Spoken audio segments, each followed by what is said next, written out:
মানব সভ্যতার জন্য ভয়ঙ্কর এক সতর্ক বার্তা দিয়েছে মার্কিন গবেষণা সংস্থা নাসা। গবেষকদের মতে ভবিষ্যতে এমন এক সময় আসবে যখন পৃথিবীর বায়ুমণ্ডলে আর শ্বাস নেওয়ার মতো কোনো অক্সিজেন থাকবে না।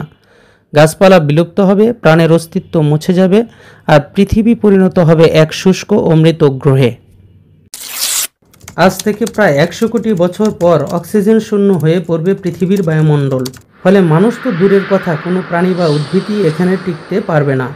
এই ভয়াবহ পরিবর্তনের নেপথ্যে রয়েছে সূর্য। এই নক্ষত্র ক্রমাগত উত্তপ্ত হয়ে উঠছে।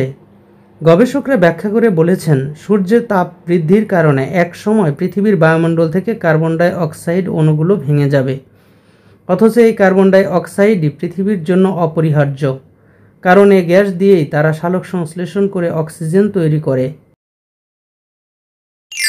অক্সিজেন বিলীন হওয়ার পর পৃথিবীতে শুধু কিছু অণুজীব টিকে থাকতে পারবে, যারা অক্সিজেন ছাড়াই বেঁচে থাকতে পারে। আর তখন ভেঙে পড়বে ওজোন স্তরও। ফলে সূর্যের প্রাণঘাতী অতিবেগুনি রশ্মি সরাসরি পৃথিবীতে এসে প্রাণ বিকাশকে পুরোপুরি অসম্ভব করে তুলবে। অক্সিজেন হারানোর পর পাশাপাশি বায়ুমণ্ডলে বাড়বে মিথেন গ্যাসের পরিমাণ।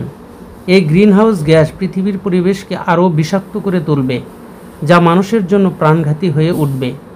যদি এই ঘটনা ঘটতে 1000 কোটি বছর বাকি, তবুও বিজ্ঞানীরা সতর্ক করে বলেছেন যে এর প্রভাবের ইঙ্গিত হয়তো হাজার হাজার বছর আগে দৃশ্যমান হতে শুরু করবে। গবেষকদের মতে এই তথ্যের সবচেয়ে বড় শিক্ষা হলো, পৃথিবী কোনোভাবে চিরকাল বাসযোগ্য নয়। সূক্ষ্ম এক ভারসাম্যের উপর টিকে আছে আমাদের অস্তিত্ব, আর সেটি ভঙ্গুর ও ক্ষণস্থায়ী।